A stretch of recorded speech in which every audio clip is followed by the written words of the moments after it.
अस्सलाम वालेकुम। अगर पाकिस्तान की इकॉनमी और पाकिस्तान की प्रॉपर्टी को बचाना है तो फिर एफबीआर का जनाजा बड़े धूम से निकले। आज इस हवाले से बात करने जा रहा हूँ। MZS TV सब्सक्राइब करें।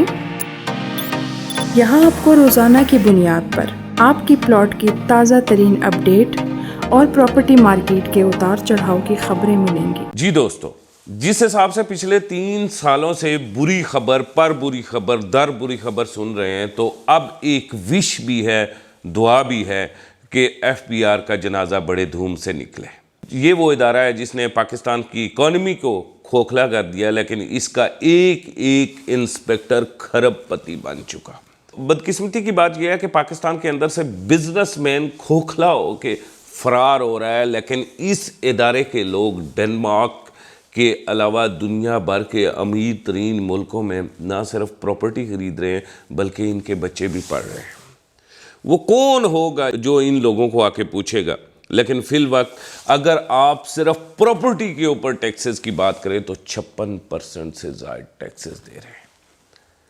आप 12 या 14 या 16% का जो टैक्स सुन रहे हैं, ये सब ओरिजिनल नहीं है, इसमें हिडन टैक्सेस भी बहुत सारे हैं। बदकिस्मती हम पाकिस्तानियों की है और हम पाकिस्तान के अवाम की है कि इस इदारे को ना कोई पूछने वाला है और ना ही इस इदारे को कोई दुरुस्त करने वाला है। आज दिन तक जो भी ख़जाने की सीट पे बैठा हुआ देखा, वो हमने आस्तीन का सांप तो ज़रूर देखा है, लेकिन कभी हमने अपना वफादार नहीं देखा। पाकिस्तान का वज़ीर ख़जाना हो, पाकिस्तान की इकॉनमी चलाने वाले लोग हों या फिर एफबीआर हो, इसने हमेशा पाकिस्तान को लूट खसूट की, ताजर की लूट खसूट की, दुगना चुगना टैक्सेस लगाए और उन टैक्सेस से लोगों को डरा कर भत्ता वसूल किया। ये टैक्सेस भी वसूल करे ना तो वो भी बड़ी बात है।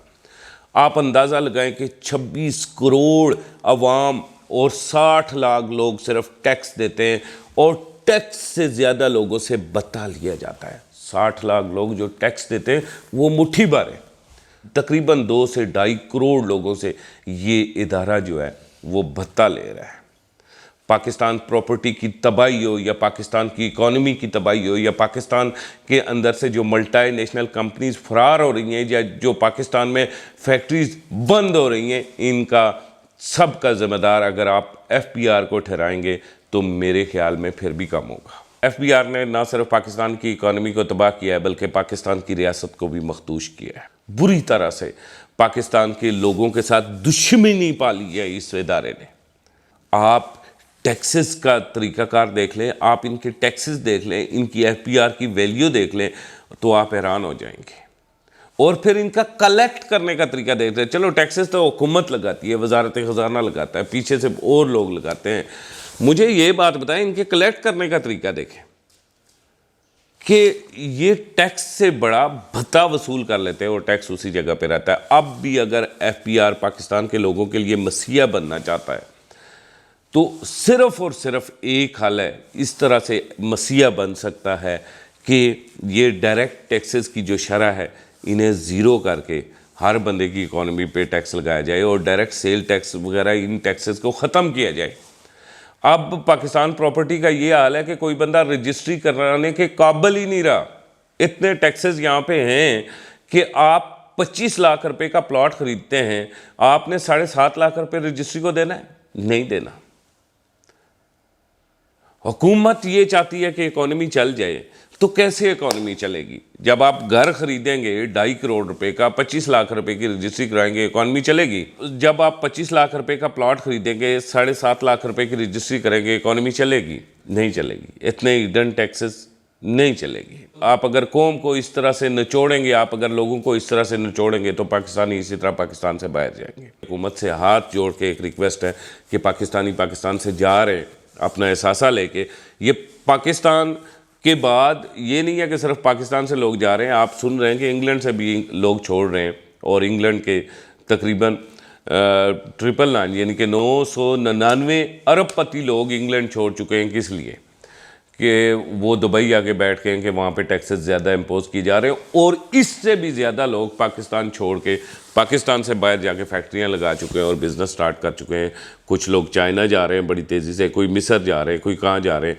किस लिए जा रहे हैं? कि पाकिस्तान में टैक्सेस बहुत ज़्यादा इम्पोज की जा रहे हैं, और इस वजह से गुल अहमद जैसा ब्रांड बंद हो गया है। और ये वो लोग थे जो पाकिस्तान की इकॉनमी को चला रहे थे। ये पाकिस्तानी ब्रांड है। आप बाहर की P&G की बात छोड़ दें। आप अब ये नहीं कि अब आपके वॉशरूम में, अब आपके किचन में P&G का आपको साइन नज़र नहीं आएगा, और आप मतलब अफ़गानिस्तान जैसा मुल्क बन जाएंगे। ये बड़े अफसोस की बात है। आप ईरान जैसा मुल्क बन जाएंगे। ये ब्रांड आपके गायब हो रहे हैं। शेल गायब हो गया आपका, टोटल गायब हो गया आपका।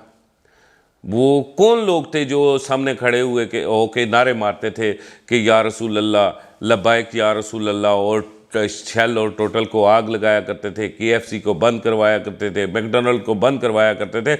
आज वो बंद करके चले गए। अब इस मुल्क की इकानमी देखना, आप ईरान और अफ़गानिस्तान से भी बदतर मुल्क बनने जा रहे हैं। अब तक अगर आपने होश के नाखन ना लिए, और FBR से रिक्वेस्ट है, खुदा का वास्ता इस मुल्क को चलने दें। इसी के साथ मुझे कामरान खान को इजाज़त दें। खुदा हाफ़िज़।